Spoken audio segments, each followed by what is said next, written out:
everybody. We got another legend coming into the house. This is, as everybody knows, wrong button. As everybody knows, I got to meet him in Nashville, Tennessee back in March, as a lot of us did.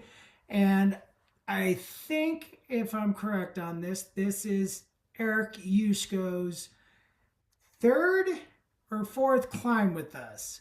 I try to keep track of how many climbs everybody makes with us because it truly means a lot to me when speakers and dear friends and brothers and sisters come back. But I remember in Nashville, Tennessee, when Austin came up to me right before he had to head out to the airport to fly back to Des Moines. And even though he's like 6'2", 6'3", and I'm 5'10", he looked me straight into my eyes and said, "David, when we get ready to do our first virtual event next year, you need to reach out to Eric Yusco, and I will not take no for an answer." And sometimes I can ignore Austin, but in that moment, ignoring was not an option. And I'm very grateful that I did not ignore him, because Eric has an incredible heart, an incredible soul. And as we get ready to hand over the summit to Mr. Eric, it is such a joy getting to see a mother-daughter interaction on the summit, because that's the first time that we've ever had a mother-daughter on the summit before. So, Mini Sierra, I hope you're having fun with Mama. So, with that being said, Mr. Eric, the stage is yours. Hey everybody. Can you hear me okay? Yes, sir. Sweet. All right. I'll share. I got a lot of random stuff and things that kind of been coming in a lot actually over the past 24, 36 hours. So the one thing that kept coming through was this message. It's been a message I heard my whole life. You need to slow down. And those words, because I've heard my whole life, I kind of disregarded them, but I never knew that those words were going to be the ones that would save my life. And I'll tell you how this kind of fits in over the course of the time that we have together. We do live in very unheard of times. There's so much opportunity. There's so much going on in the world. But what that also means and translates into is that we have the highest levels of depression, hopelessness, and fear. And it's very timely. So, David, thank you for creating this space. Igniting the spark is a message that I think is much needed in the world right now, because with all this stuff going on, more and more people are finding themselves lost, getting caught up and almost drifting. And the thing about drifting, that word has been coming in more and more. And I always envision a log that floats on a river. That log won't get to where it wants to go. It's going to go wherever the river is pointing it. And with there being so much chaos in the system right now, there's a lot of people headed for the cliffs that's not where they are meant to be. That's not where maybe God wanted them to be. That's not where they had thought that they wanted to be, but yet they find themselves in that. So very timely. And the other piece that I started reflecting on was that our spark doesn't necessarily fade, but it rather gets buried by distractions, by our fear, and by a lot of times our biases. And when we get this wrong, when we allow our spark to fade, it lowers our life, it lowers our potential, and ultimately it means that we can't be there to help others in the way that we were meant to help them. And so I want to take you a little bit on this story. Pre-COVID, we had Lily, which is our daughter, in May of 2019. COVID happened, the world shut down. And then once we started figuring back the whole world, we went back through fertility because we wanted another child. And we spent 18 months and a ton of effort, every single treatment that was known under man, trying to get pregnant.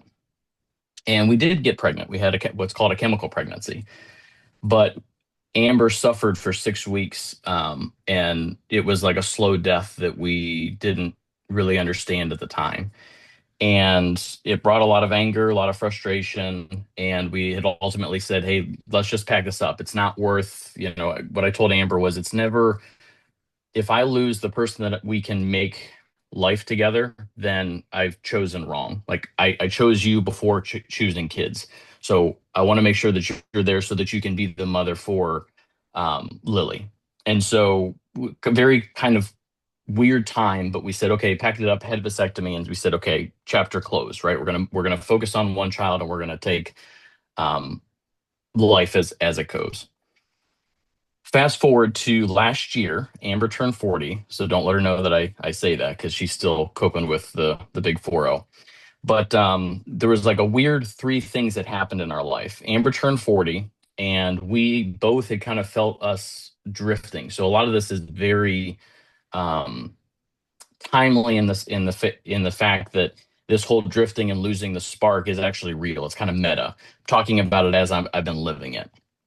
And so what ended up happening was we were walking around Disney. So or Amber loves Disney World. So for her 40th birthday, we gave her the dream trip that she never had as a kid, which was being able to go to the parks, do all the things that she wanted, all the experiences, meeting the princesses, all that stuff. And in that moment, I found this voice in the background of my mind saying, "Just slow down, just slow down." And because I've heard it my entire life, I kept wanting to push it aside and say, yeah, yeah, yeah, but there's so much stuff to experience, and look at this and look at this and look at this. And that message just kind of kept repeating. And so there was a lot of moments that I really cherished while we were at Disney together. And then also fast forward, we were sitting in church together. We started to get closer in with our faith. And it happened almost in an instant. It's like where two people come to the same decision or come to the same conclusion and then talk about it afterwards. And we were in church and we got home and we're eating lunch, and Amber and I turned to each other, and it was like we both had a secret that we wanted to tell each other, but we didn't know how to necessarily start the conversation. And so she just kind of blurts it out. She's like, "I think we should try for another kid." And I go, "Oh my gosh, like you absolutely read my mind." How, like, it's weird. It's just like that eerie moment where all of a sudden you feel heard, but then you're also glad that it's out there. And so we started back within the fertility treatment, and what we found out was a message that we probably couldn't have dealt with back then. And that was that the chemical pregnancy was just another term for a miscarriage. And I remember when the doctor told us that, and my heart just kind of sunk because that in one way gave me hope that we were doing the right thing, but that maybe it wasn't the right time. But I don't know that at that moment that I was able to necessarily receive that message. And in that moment, that whole slow down happened to me. There was no like, let's just try to slow down, like consciously pull it back. It was like in that moment, time stood still. And my brain started processing all of these different types of messages, which was, you guys weren't able to handle that message back then. There was a lot of things happening, a lot of motion happening. That message would have crushed you. So it had to come across different. Another message came out, which was, you weren't the type of man that was ready for another kid, which hurt because I always try to think that I'm on my journey. I'm always trying to become better. But hearing that message also meant that there was more left in my tank. There was more things I needed to go out and do. And so slowing down and hearing that message, I felt a new spark. And so this whole, igniting the spark is very timely because this is real world, real life timing that happens. That in that moment, all of a sudden, colors began to become more colorful. The reasons why we do things and the energy and the flow and all the things that we kind of hear about, whether it's on social media or motivational speakers around the world, all of a sudden started to be just happen, not because it was being pushed, but because it just was actually naturally unfolding the way that it was supposed to. And what I came to realize is that there's something to be said about being conscious about your spark. Like we always think and keep a pulse, if you will, on your health and on your money and finances and on all the relationships that you have in your life. But I'd argue that your spark and that relationship with your spark is something that should not go unnoticed, because that which you're not aware of can drift. And it's often just like health, just like any other thing. When you let it drift for too long, it can become very hard to come back from. And so, over the whole journey around not only coming back to faith and coming back into this restored sense of being, I started to reflect back and say, well, let me try to pull out some cookie crumbs and see if I can't articulate it in a way that could help somebody else maybe on their journey. Because success leaves clues, and nothing makes sense until you see it in a rearview mirror. But the thing about that is that the scenery never changes if you're in park. So it requires you to continuously move forward, but also to go back and understand the things that maybe didn't make sense in the moment and in the time.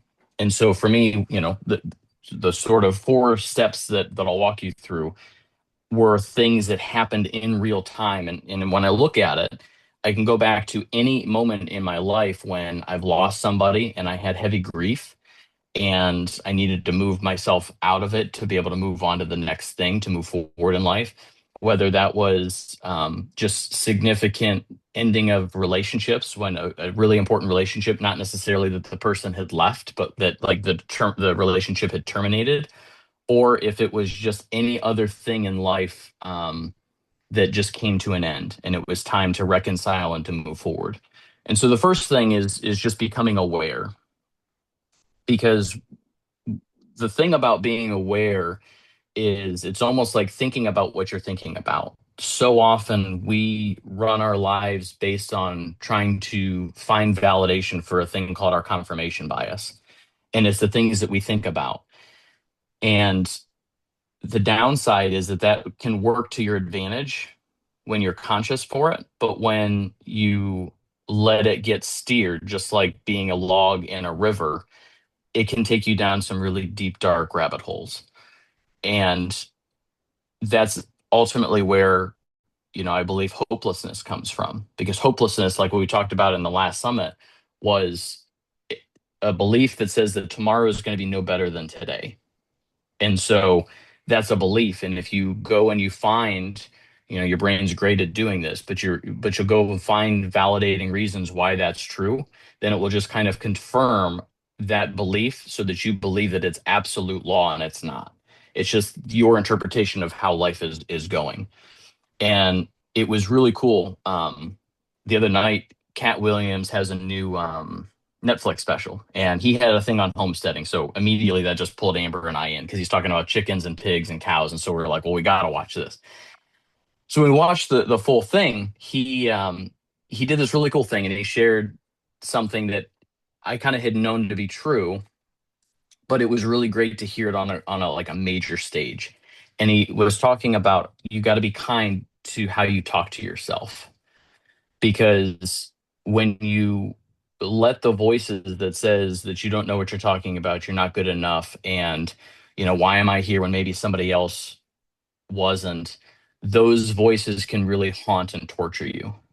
And left unchecked, you'll continuously look for that validation of why those need to be true, and that essentially is a form of hell, because it's a continuation of just torture, and that torture will just destroy you to the point where you'll feel things that you never thought was possible, and you will never wish anybody to be there. And so when he was talking about that, for me, again, it was very meta, because we're talking about the thing about the thing. But what you tell yourself, the stories that you tell yourself, the perception, your interpretation of the whole world is very important. And so that ties back to understanding that spark and how much flame and how strong that flame really is.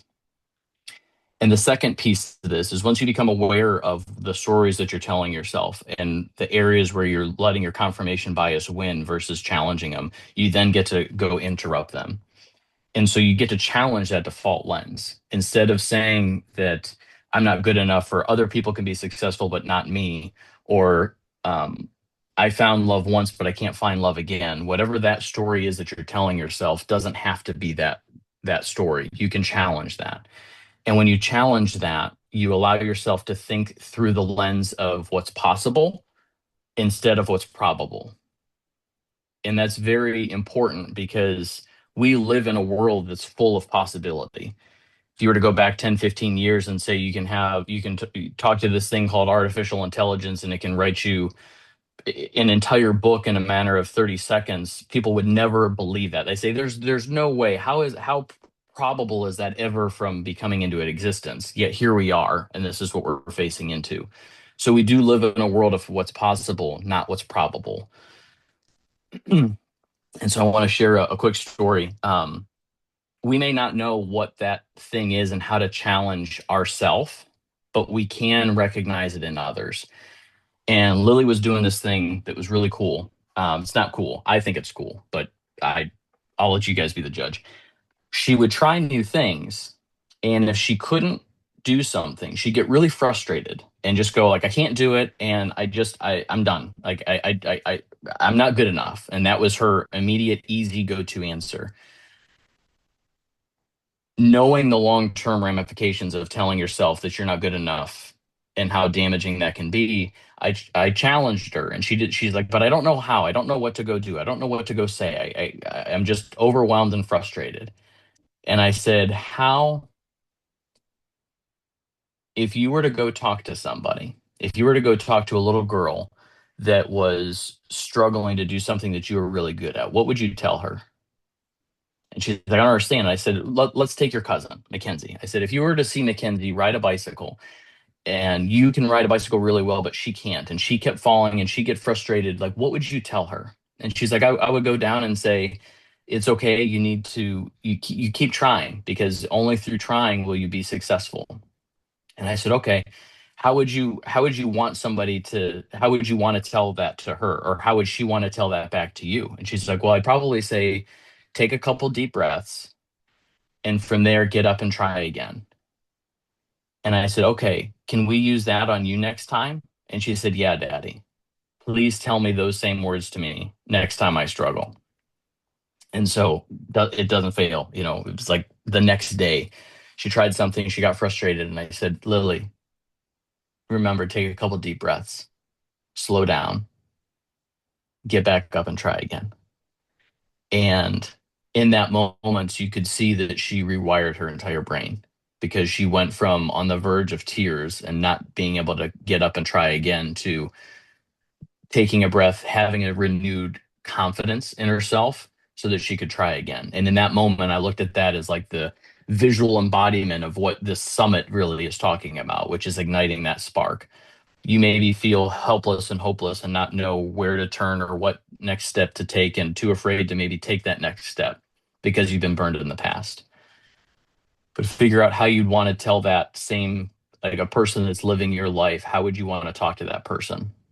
How would you, what words would you use to comfort them? And how would you help give them the courage and maybe in some instances lend them some of your courage so that they could get back up and try life again? To light that torch so that they can go out and be the hero in their story and to all the other stories that they're going to influence in the world. And so, first one was becoming aware. The next one was challenging, right? Interrupting that confirmation bias, the story that you're telling yourself. And then the next thing is number three, which is to expose yourself. Because we find ourselves, whenever we feel overwhelmed and lost, we tend to isolate ourselves. And the enemy, that's one of the enemy's best tactics, is if I can isolate you. And if you don't believe that, then go look at anything on the National Geographic. Hyenas will go and try to pull the weak ones out of their herd. They'll try to isolate something and then they take it down. That's exactly what's happening. So every time that you feel like you don't have anybody to turn to, you do. You just may not be recognizing it. That's that confirmation bias. I have nobody in my life I can talk to. Challenge that. You have a community here. Even if it's somebody that maybe you just met, they might give you a piece of wisdom that could help you take your life from where you're currently at to get you out of the mud. But you do have people. This room is full of people who have big hearts that want nothing more than for you to stand up, to thrive, and to go be the change in the world, because we deserve to build a place for our kids that we're all going to be proud of.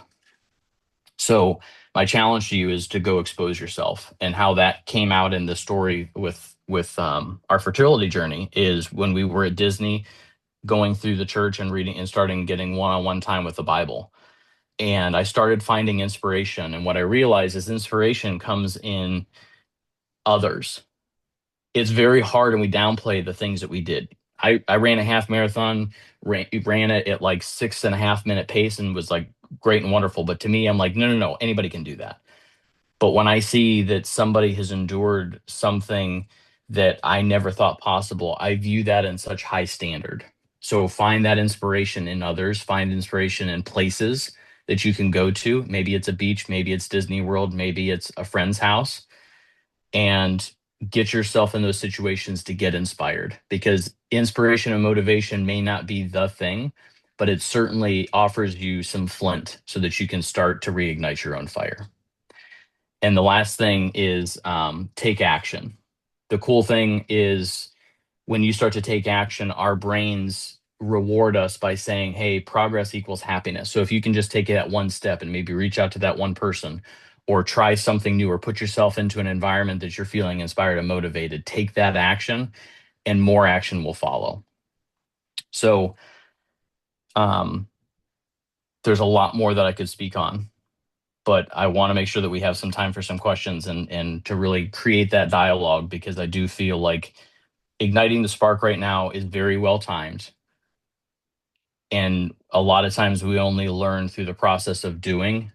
And I want to make sure that there's some time for some doing that we can take place. Does that make sense to everybody? So let's close with that. I'll forego some of the other stuff I wanted to talk about, but let's get into some good questions. We'll have some good dialogue. I don't know if you just saw the comment, Eric, but Austin just said, "Dang, Yusco, you're killing it. Glad David listened to me." And Austin, don't let that go to your head. Your head's already big enough, bro. Um, but Eric, absolutely crushed it, bro. Every single time you come to the summit, you always bring something invaluable, irreplaceable, and it's one of the beautiful things I love about you and everybody here, but with you in specific, you always bring something unique and that hits us right in the heart. So I want to just seriously say thank you for that, and truly from the bottom of my heart. I'm glad I listened. And we're going to open this up to Zoom land before I ask my question. Austin's off mute, so I think he wants to say something, which go ahead. I do want to say something. You said in your speech that um, help someone else on their journey. And I did meet you at Movement Makers. And I was going through some things at Movement Maker, and I just want to let you know that you did help me through some of those things and some of the struggles that I was dealing with at that time. So I just wanted to, shout out and say thank you. And just know that everybody here, um, yeah, like David and I are here to help you through your stories and your journeys.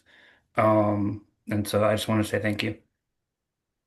Absolutely welcome. And Austin, I remember eating like on the floor together on like some random balcony, because there weren't seats and we were letting people Yep. sit at the tables. And that's a memory. You never, the thing I'll also say is, you never know how you can help somebody else, but how helping that other person will ultimately help you. Like Hmm. in that moment, being able to be an ear and help with some clarity, help with some listening, help with just getting you to move forward in some areas, was that's a memory that I'll never forget either. So as equally as impactful as it was for you, it filled me up that day as well. So thank you for being open, being vulnerable, and sharing that. It's a memory I'll always cherish. Thanks. And I'm also going to bounce really quick off of this because, Eric, after that weekend that Austin and I got to spend time together there, I got to see my old friend come back. Yeah, And that was a man I missed for quite a while. And yeah, seeing him thrive right now and living in his purpose with his boys and his wife. I gotta tell you, man, I'm grateful to you and I'm grateful to him. So thank you for being there for him when I didn't know what he was going through. But he's made me a Yeah. promise that he'll tell me if he's ever going through something. But thank you, brother. I appreciate you. James, what do you got, brother? Mr. Yusco, my Woo! brother from another mother. Man, There he dude. is. No, there he is. Oh my God.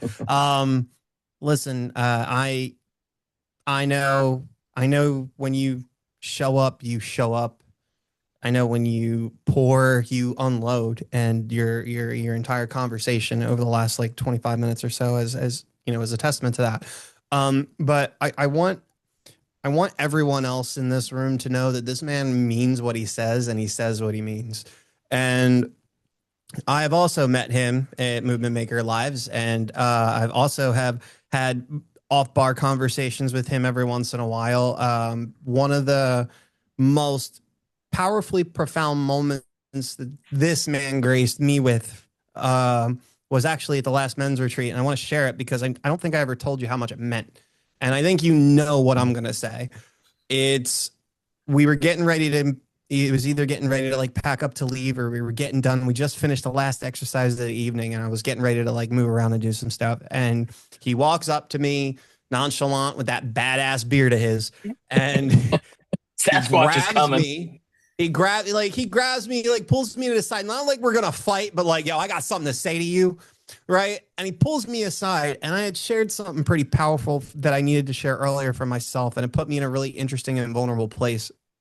And I'll never forget, he stopped, he looked at me, and he straightened my face, and he's like, I never knew you felt the way that you feel in certain scenarios like that.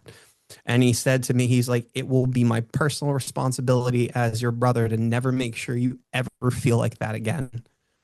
And he gave me one of the biggest hugs that I could have ever received over that weekend. And with my story and my past, like I don't really get along with guys well. That's just a whole other thing. But it it really broke a lot of walls and barriers in for me. And the intentionality that you bring, my friend, is just next level. And people need to have those walls kicked in. And so when you show up and you're present like that, and you're coming from real world lived experience as well. So it's not like you're telling somebody how to do it. You've literally kicked in your own borders and barriers, and doing it through divine obedience, which is even harder. And I know Preach. you know the Yeah. next level for that, right? So I mean, just know, my friend, you are such an incredible powerhouse of a human being, and I'm honored to know you and to have conversations with you and to have a relationship with you. And I just want you to know that never, ever, ever, ever stop to consider that you don't impact someone simply by the sentences that you provide.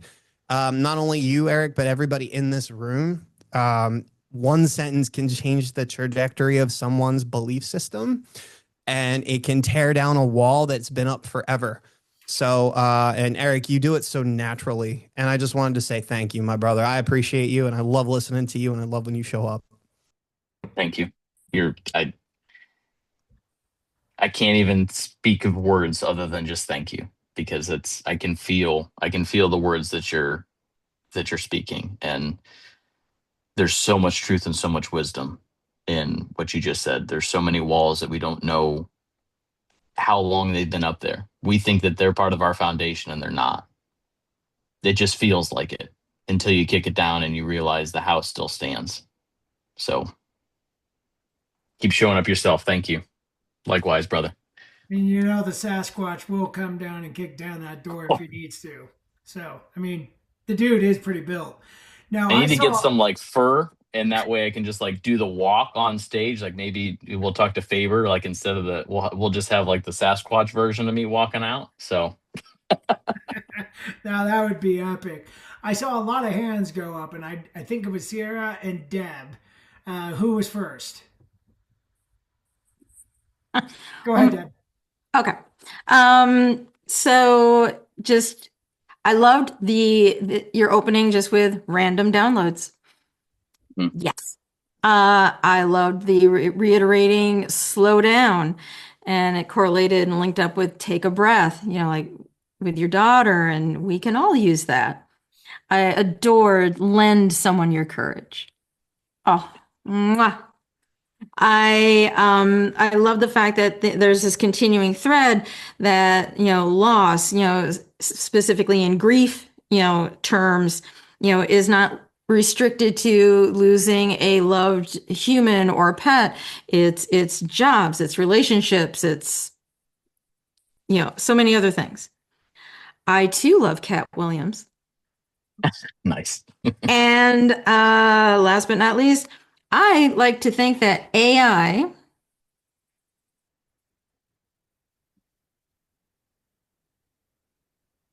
Uh-oh. Oh, am I still there? Okay. Yeah, You're back. you build I'm a back. lot of, I'm the one who went build away. up with that. Yeah, there was a lot of See, wait a minute. suspense there, AI so is it's like- listening. Okay. Because listen to me, AI. I think that AI, while it will be a lovely tool, is a lovely tool, yada, yada, yada, I think it's going to end up inadvertently making things like we do here, human beings face to face, sharing airspace. It's going to make what we do so much more appreciated and important and valuable. Think of vinyl. Peace out. You're so spot on with that, and it's like I see that already, where just sitting down and having a cup of coffee face to face, and you can let all the distraction and all the noise, the amount of energy that's present in that moment is like way more than I feel like it used to. So I agree. I think we're going to cherish a lot more of this human to human interaction, and because that's ultimately what we were designed to be. We weren't made to be in isolation and to have a staff meeting with ourselves. Being in real relationships, I think, is going to be where we'll head, we will keep our sparks ignited for the rest of our lives. Making safe spaces like this even more critical. For sure. I agree with that. I second that. All right, Grana, what do you got for us? Eric, I'm a big fan of yours. I love the story you were sharing about your wife and how much you care about her. And you and I, we always have these conversations. You always come to me trying to understand her. And I think that's like the greatest love that you can give to someone is trying to understand them. So if any of you haven't talked to Eric before, he's someone that likes to learn and he's someone that can really see you and understand you. And I think it's such a beautiful trait that you have. And I love hearing you talk about your daughter. Like you're just so filled with love for those around you, and it's definitely showing out. So thank you for being here. Thank you. Thank you. And you're absolutely right. It's women are confusing, so it's you will never be bored. Let's put it that way. That's the best part of life. That's right. That's exactly right. Well, Michael Faber has graced us with his presence with a stogie, so I don't know if he's got something he wants to say or if he's just showing off his beautiful face. So go ahead, Faber. What's up, Eric? My name is Michael Faber. I don't know if I know you, but it's nice to meet you. Oh, hi. Yeah, nice to. I like the beard too. I think Long we time should listener, probably go. first time caller. I've been trying to be quiet today and hide a little bit, but I do want to say one. Who let Faber? Nice, Jelly. Thank you. Dude, every time you speak, I think anyone that listens gets something. Right? Anytime you speak, I think someone that listens gets something. And I don't think life is the same after they hear you speak. Right? So then my question would be, why don't we hear you speak more? That's why he lit the stogie, because he knew he was gonna. He had this bomb he was gonna drop on me. So He's good at that. You're not wrong. Secret time. That's actually something that that same message has been coming through. Is Right. instead of instead of trying to wait to be perfect to just say it messy. No such thing as perfect, brother. The So things you've been through have left you with a message and an understanding that few have, and that many need. yeah. So this is where I'll just ask for help. I appreciate that you said what you just said, because that's probably that struggle piece, is that I know that there's a lot bigger, there's more people that I could impact. There's more people that I can help, that we just get in our own way every single time. Every single time. You know I'm The here for enemy all is that. deceptive. So, And that was with love, brother. And you know I'm here for all that. Anything you want to speak Yep. more, you let me know. We'll make that happen. yes, sir. Thank you for that. We were talking about having a Sasquatch edition at the next movement maker, so just throwing that out there. Right, I'm starting my beard now, so that way I can get it and I just need to strap this hair like all over the rest of my body. So That could be for the next movie theme party at Movement Maker. You can just show up as Sasquatch and then take the stage. That would be epic.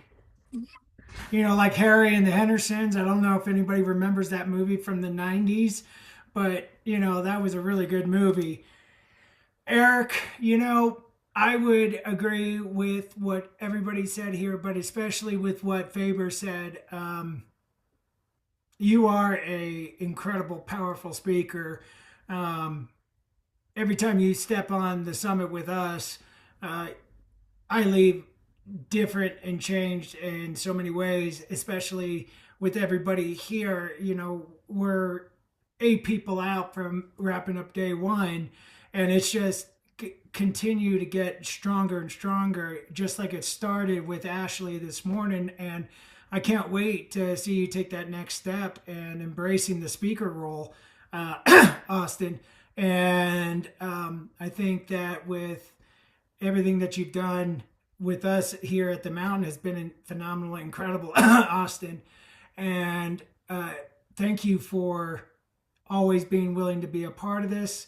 Love you, brother. And hope you can tune in as much as you can through the rest of today and as we get into tomorrow. And wonderful. appreciate you, bro. And Thank you. you're very welcome.